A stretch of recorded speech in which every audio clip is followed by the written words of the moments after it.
Rep the South Side whenever you pay with your White Sox debit card from Wintrust Community Banks and score perks like free ATMs, no monthly fees, and a $300 opening bonus. Pay with pride every time with Wintrust, Chicago's bank.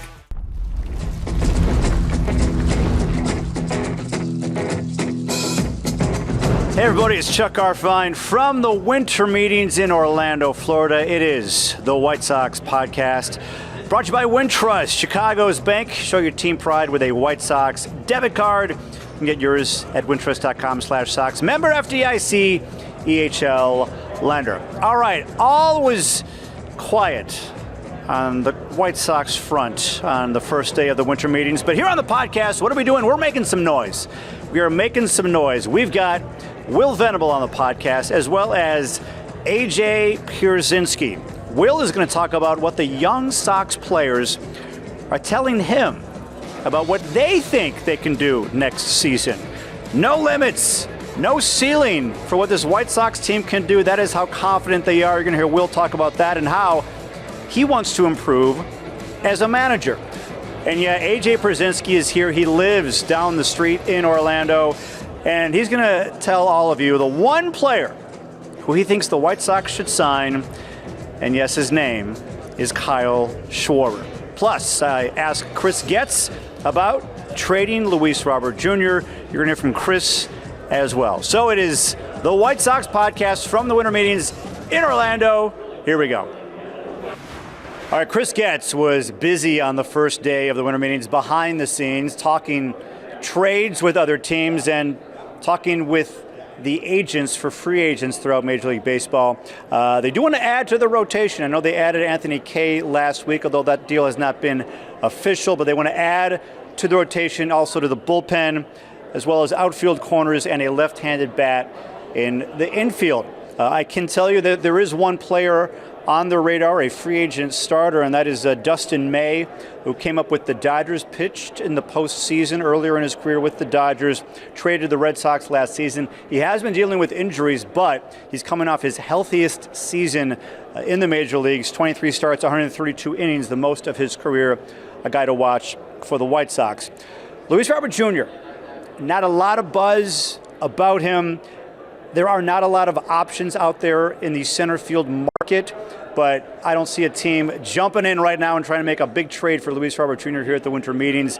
If it is to happen, I could see it happening much later in the winter, maybe even in spring training. But in the meantime, I did ask Chris Getz here at the Winter Meetings about conversations he is having with teams about Robert. I still envision him being our center fielder next year, being in the lineup. But, you know, going to continue to be open-minded and have conversations. And if there's an opportunity that we need to act on, then perhaps we do that. But most importantly, it's setting Louis Robert up for success. And, you know, you point back to last year when some of these younger players stepped up.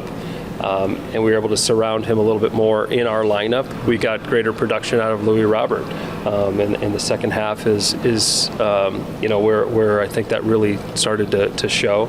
Unfortunately, he had the hamstring injury that took him out the remainder of the year when that happened late. But I know that he's having a tremendous offseason. We know what he's capable of doing, and we're excited to have him in a White Sox uniform.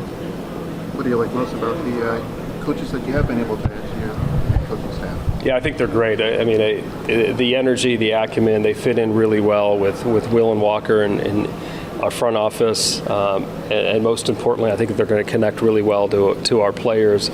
We've got a lot of player feedback just based on, you know, peers that they have with other clubs that they're excited to work with some of our new faces, our new hires. So, yeah, we feel really good about where we're at. And, you know, once again, when you're talking about the foundation of the organization and supporting these players the best that we can, we feel like we're in a very good place.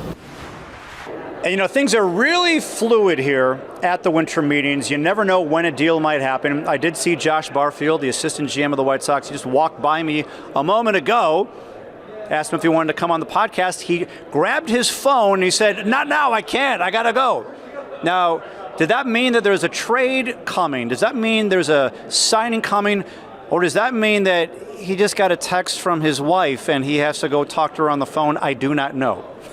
But for the record, if there is a deal that ends up happening, maybe that was the start of something with the White Sox. Now, last season was Will Venable's first season as White Sox manager. What did he learn from that experience? And what did he learn about his team in that first season?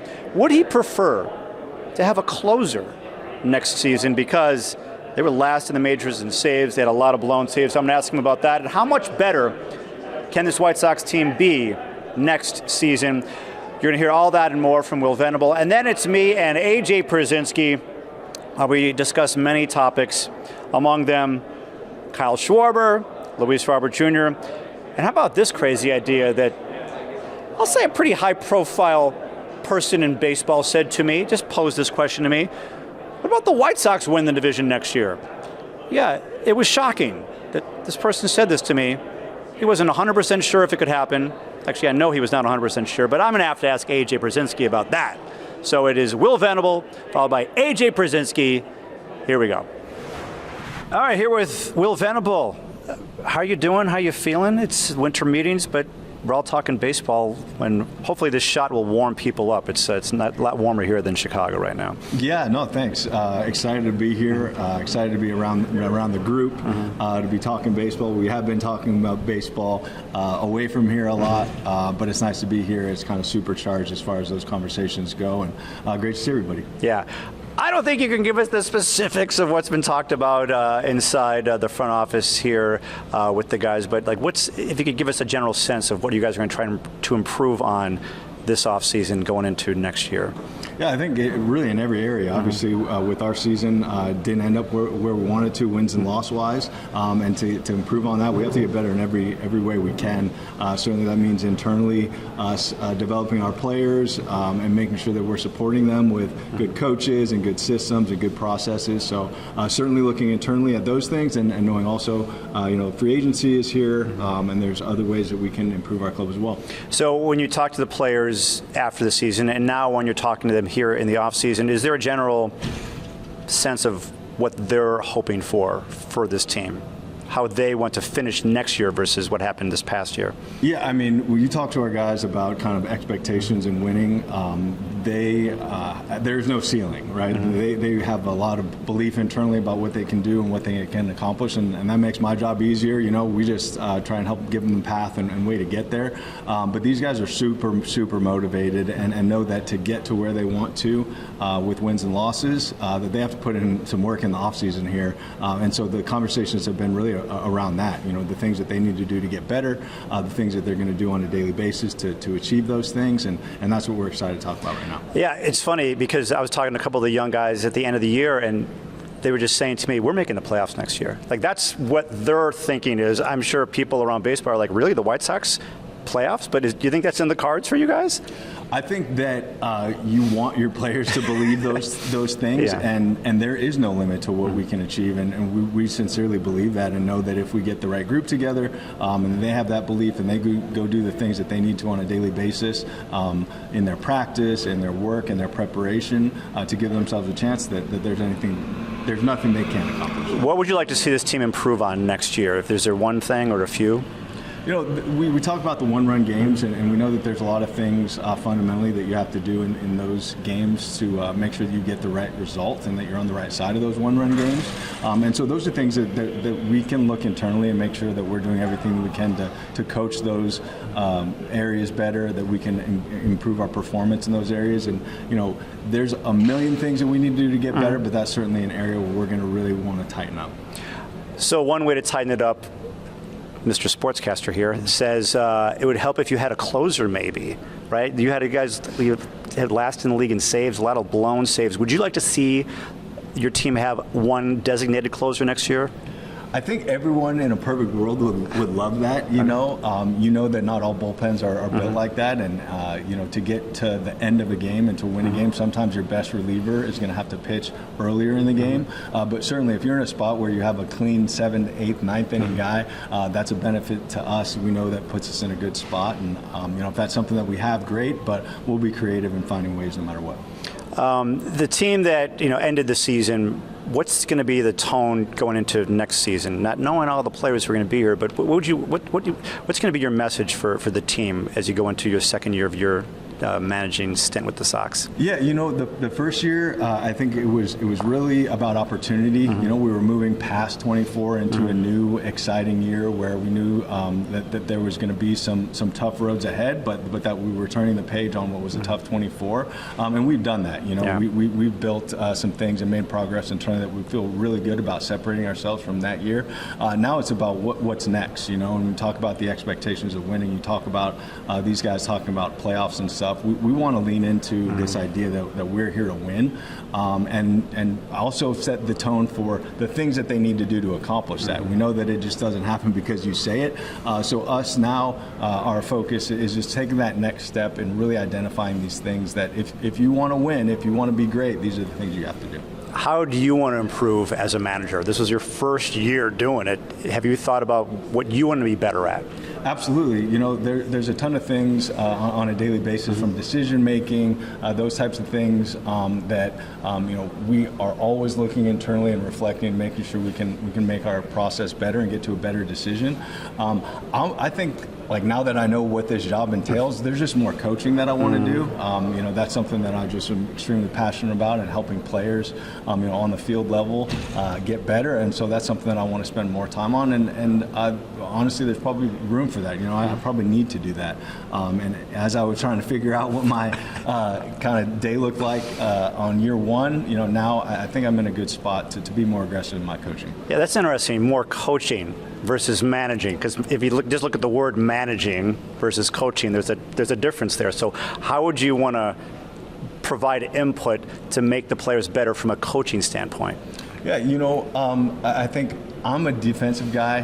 That's where, as a player, I really enjoyed my time, probably because I wasn't a very good hitter either. But, defense and the things that we can do defensively, the pre-pitch technique, first step quickness, all these things that we know and we've identified, that everyone in the league is identifying is really important to being a good defender. I just think that, I can spend more time, on the ground floor, just kind of coaching some of these things for our guys. So when you guys were filling out your coaching staff, I was just assuming, the White Sox are going to hire people that you have connections with, you have relationships with, because that's what most teams do. But you guys didn't do that. You ended up, for your pitching coach, it's Zach Bove, it's Derek Showman for your hitting coach, and you didn't really have much of a relationship with them. So what went behind the decision for you guys to hire two guys who the manager didn't really know too well going into it? Yeah, I think it's great, and my Rolodex of people who I'm familiar with is awesome, and certainly there are some candidates in there. Ultimately, we need to do the right thing for the White Sox. And not bring your friends in? Not just my friends, even though there's some that are really talented. Yeah. But it was just about the right thing for the White Sox, the right thing for the guys, and certainly that there's names that I have relationships with that we brought into the process. But as we were going through our candidates and really just trying to select the right person for these jobs, these were the guys that we found, and we're really excited about it. What is it about Showman that you liked? Yeah, man, this guy's incredible. Number one, just the energy he brings to the environment every day, I think is really going to stand out. He's got this really unique blend of being able to connect with a wide range of people and also really technically proficient. And it's just really rare that you find guys as advanced as him in both of those areas. And same thing with Zach. Really, with all our coaches, those are kind of the two areas where you want to highlight and find guys who are really advanced in those areas, and these guys are. So the MLB Draft Lottery is coming up on Tuesday. You guys have a 27% chance of getting the first overall pick. Do you have any lucky charms with you? Is there anything you can do to try and get this number one pick? I know the answer is no, but what do you think about the opportunity to potentially get the number one pick? Yeah, I think it's great. Obviously, it mean a lot to have the number one overall pick. I think the thing that I've learned over this last year with this group is our scouting department, our amateur department, and the people that are responsible for our drafts are doing a great job. And whether it's at one or whatever other number that we could pick at, these guys are going to find the right person for us. And you said you were talking to some of the guys. How is that working out? Do you just text them? Do you call them? Is there a schedule? How are you checking in with them here in the winter? Well, overall, we want to be mindful of, not 8 White Sox employees hitting up these guys in the same day. Yeah. So we do keep track of when we're reaching out to these guys. Up front, there's a lot of communication with the strength coaches, with the medical department, and so as they're doing their check-ins, I just try and follow up here and there. Just drop guys a call, drop guys a text, and just check in, let them know I'm thinking about them, making sure they're doing all right. All right, and one last thing. So there's a little war room here. All the teams have their little war rooms. They talk about what they might do. What's it like just being in that room, and what can you share with people about what is potentially going to happen with the White Sox this offseason, maybe in the winter meetings? Yeah, it's cool. At the meetings, you're just sitting, you're meeting, you're talking, and people are being creative, throwing out ideas. There's conversations with other clubs. There's just a lot of ideas, I think, and I think there's a lot of work that goes into actually having one of these ideas come to fruition. But it's really nice to be around the group. Whenever we get together, there's good things that happen. We're able to work through problems, even if it's not potential free agents or trades. There's things that we're getting accomplished. So a lot of stuff goes on in those rooms. A lot of phone calls. But I'm kind of there in a support role. Yeah. 𝗵𝗍 in the front office, these guys are the ones that are really taking the load and having a lot of conversations with other teams. Okay, well, thanks for the information. Great to be with you, and we'll see you at Sox Fest. See you at Sox Fest. Can't wait. All right, here with the mayor of the winter meetings, A.J. Pierzynski. No. You can't even get this guy through the lobby. They love you. No. You know everybody in baseball. They all want to talk to you. They love you. No, that's not true. Here's the problem. Because I'm still in baseball, so I still travel around a lot, and I don't get to see everybody all the time. So when everybody is just in one room, because of my Fox job, I get to see all the PR people, and I get to see the managers, and I get to see their TV people. So then every room you walk in, they're all condensed in this one room. So then it's like, oh hey, Yeah. hey. It's like a high school reunion. It is. Especially for people that haven't been here. If you've never been in the winter meetings, it's insane. It is insane, especially when the White Sox do big things. We're going to talk about that in a moment. But things, what did they do? Did I miss some? They signed Kyle Schwarber? No, they didn't. I'd love to see that happen. We all would. Yeah, but I am on the set. I'm in holy territory because I'm on the set of Foul Territory. Your amazing show. Well, thanks for having me. A couple times. Yeah. You big league us now. I've never big leagued. I have to have a 100% acceptance rate. When you ask me to come on this show, I will be on this show. That is true. I appreciate people like you. Hey, thanks. I appreciate that, and thanks for letting us take over your set to do this interview. It's been a long day, Chuck. So you're last in line. Okay, well, let's talk about the Sox. Okay. All right.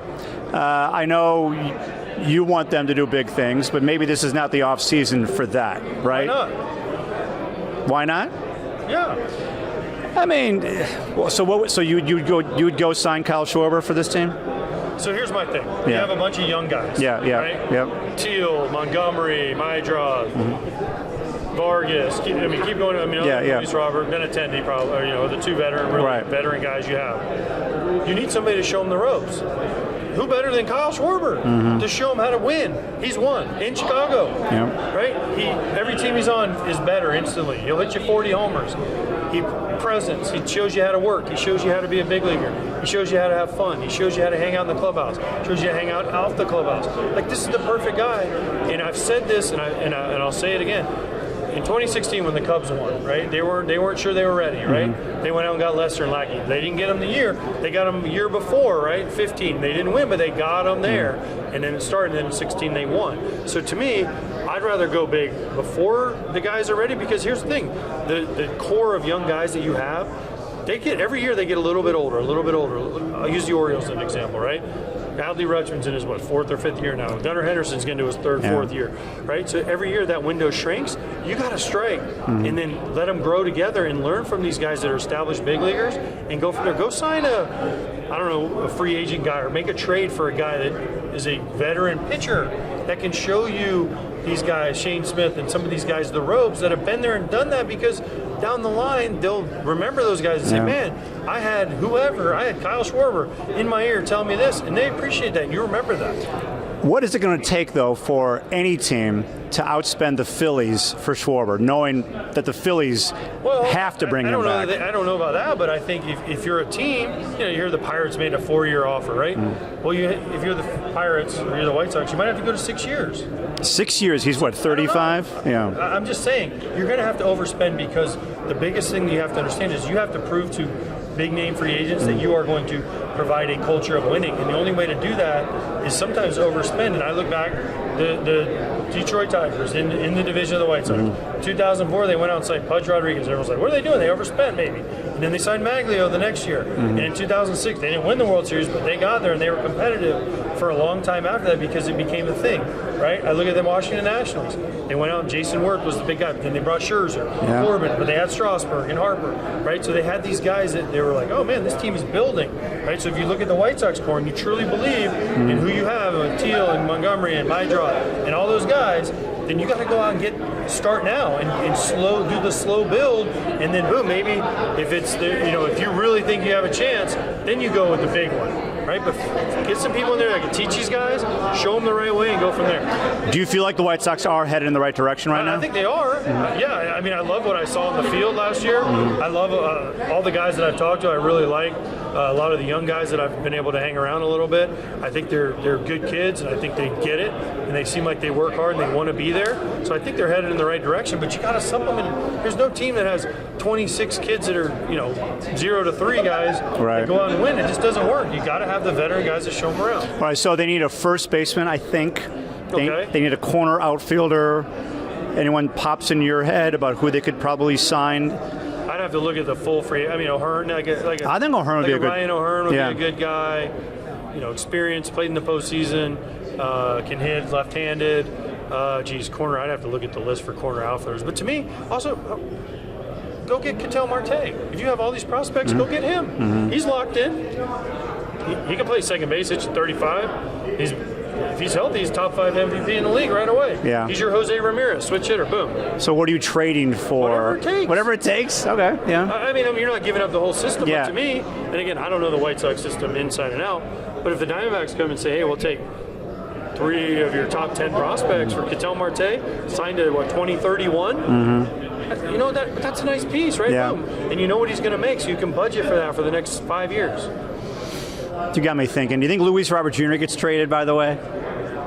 I just don't know who's going to take him at this point. Because he hasn't been healthy for years. I love Luis Robert. When the player is right, he is a great player. But if he's not healthy, then who do you take him? That's why the decision to keep him for the $20 million, not trade him last year, was so intriguing, right? I look at Mike Tauchman. Mike Tauchman was there, and he was having a nice year for the White Sox. And they didn't trade him.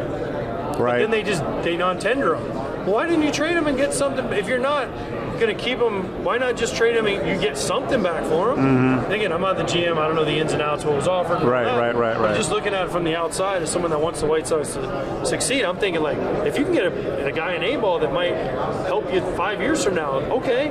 It's better than just DFAing him, letting him walk away. All right, so you work for Fox, you see, and you do the show, obviously. You know the game really well. I hear one pitcher who... see, look we're doing the show, what's up? And everyone's walking by. There's Alan Trammell saying Scott hello Harris, to you. When are we getting you on my show? Trav. Scott Harris.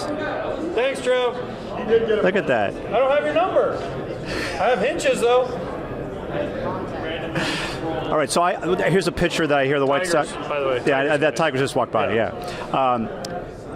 division rival. Actually, someone just said to me, why can't the White Sox win the division next year? And it sounded crazy when they said it. They can. Yeah. But they obviously got people. A lot of people have to take the next step. Yes. And the pitching especially. But the reason you can't is because if you look at it right now, if Skubal stays, the Tigers are better. Yeah, and they're going to make a lot of moves this offseason. The Tigers are going to do something to make themselves better. the Guardians are just the Guardians. We had Steven vote on earlier. I don't know. I've asked him. I go, how are you guys doing? It's unbelievable, right? Yeah, we lose our closer. We trade Josh Naylor. I mean, but then they have Gavin Williams, right? Step up. Yeah. And Jose Ramirez is unbelievable, and they just got big hits, and they fill these roles. And then you look at the Royals, right? The Royals are supposed to be two outfielders to make their offense better. With their pitching, they already have. So it's like, yeah, could the White Sox do it? But a lot has to go right. A lot has to go right. And that's why I'm saying start the process of trying to win now, and then work your way to where the final product is a finished product that we have a chance to not only. Because here's the other thing: I'm sick of teams just saying we made the playoffs. Do we have an opportunity to make a run? That's what I want to know. Can we make a run in the playoffs? Yeah, well, I think that's what the White Sox are doing, but right now what you're seeing, those moves are all behind the scenes. It's in the foundation in the minor leagues and in the coaching staff and the front office. And then you hope. Well, I'll say this. All the guys that they brought up last year all had good seasons. There was no failure other than maybe Tim Elko. And that shows me that they're better at recognizing talent and developing it, and then coaching. Well, the guys they also brought up, were traded for a guy that ended up being pretty damn good. But you could also make a bad trade, Yeah, you could. But when you're getting 4 of the organization's top 5 prospects, you should pretty much nail it. Well, yeah, but the Chris Sale trade didn't necessarily work out very well. You got Moncada, that didn't work out great. Kopech, and that was it. I mean, their 2 guys didn't make it. So I mean, Kopech, they're still having nice careers, though. It's not that they didn't make it. Right. I mean, Moncada, I guess you throw out, but I mean, Kopech he's got a couple rings that look pretty nice on his fingers. Yes. So, listen, I get that part, but listen, Montgomery was better, I think, than most people had thought he'd be when he got to the big leagues, especially power-wise, defensively. Again, Mateo Quiro. All these guys, 𝗏, they were all traded for. I always say this. I want to see the development. Montgomery is the guy, but he was a first-round pick. He's supposed to be good. Yeah, you want to see the guys who are 7th rounders, whatever it might be. And again, I want the White Sox to be good. So whatever that path is to good, whether it's spending money, developing players, I just want everybody to be. I want them to be good. Yeah. One name I heard the White Sox are interested in is Dustin May. What do you think about Dustin May? If he's healthy, he's got some of the best stuff going. Yeah. His whole thing for his whole career has been health. Can they keep him healthy? I don't know. But can they figure out a way to keep him? If they can, you got something. Right? Yeah. He's got a great arm. Throws 100 with right? Yeah. Got great hair, too. He does have great hair. All right, so I got the numbers here. Draft lottery is on Tuesday, 4:30 Central on MLB Network. The White Sox have a 27% chance of getting the number 1 pick. Harold Baines is going to be here representing the White Sox. He was the last number 1 pick for the White Sox, right? 1977. And if they get the number 1 pick, there's Rak-Chalowski, who's like the clear number 1. That's a franchise player. Guy, makes sense. Polish guy. Makes total sense. Yeah, I can see you bonding with him if you haven't already. Automatically. I don't even know him, but I will. Yes. UCLA shortstop, and then Grady Emerson is another shortstop. So he's a high schooler from Texas. So let's hope the White Sox get the number 1 pick. Absolutely. Yeah. I wouldn't say it's hard to mess it up. No, it's... But I mean, the Rock guy from UCLA looks like it's surefire of a thing that's been coming down the pipeline in a while. So if they get that pick, and hopefully they do, because remember, MLB has gone away from like the tanking, where if you tank, the highest pick you get. Right. White Sox was 10, right? So let's hope they get the 1 and they make the right choice. It turns out to be a stud. So I've done some simulations. You can go to tankathon.com and see where the White Sox will pick. You can just keep hitting the button, and I did it 3 times. They got the first round pick, or the first number 1 pick once, and then the other 2 times, the Giants and the Marlins got the number 1 pick, and they have a 1% chance of getting it. It's a total crapshoot. Are you going frozen envelope conspiracy theory here on me, Chuck? Well, you know what? No, I think the opposite has to happen. This was just me hitting the button. How do they do it, though? I don't know how they do it. Is it ping pong balls? Like the NBA has the ping pong balls? I don't know. It's going to be right over here in this room over here. Just walking. What if I crashed it? I think you should crash it, and you should find a way to give the number 1 pick to the White Sox, because we need it. We need it. I agree. The better players you get, the better the organization is. All right. What's been like so far doing your first winter meetings as a media member? it's crazy. I mean, we've already kind of hit on it, but just the amount of people and the people you see, and just you forget. Well, how about the working part? I'm saying, like, who's been on the show? That's what I'm saying. How many people? Been on the show. How many people have been on? Dan Hayes, who you know, former White Sox beat writer, now the Twins. Who else do we have today? Who do we have on today? Who's been on the show? I saw Terry Francona. Terry Francona.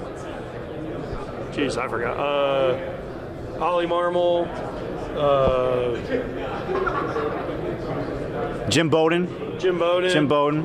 Geez, sorry. But no Chuck Garfien. No Chuck Garfien. Not. Yeah, you call me Garfinkel. You're the only one that calls me Garfinkel. Me and Canerco. He just doesn't say to your face. Yeah. He calls me that behind my back. It's good to know that. So next time you see him, be like, I know what you call me when I'm not looking. Yeah.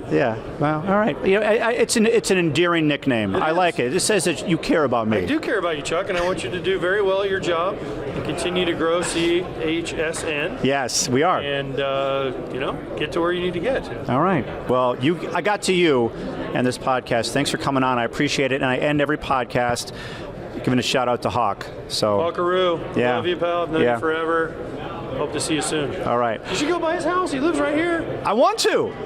How about we should go together, surprise him, and knock on his door. Hopefully he's upright. Meaning sitting upright. Yeah. Well, maybe we will. He goes to bed at like 4 o'clock. Okay. Well, when is Walker Texas Ranger on? He has to watch Walker, I never Texas. watched one of those. I don't know. You know that he watches that all the time. No, he's moved on. Judge Judy. Oh, Judge Judy. Yeah. He's moved on. That's on all the time. All right. And then he watches our show and probably watches Foul Territory. Yes. All right. A.J. Pierzynski, thank you so much for your time. I appreciate it. Is there a rental charge for me using?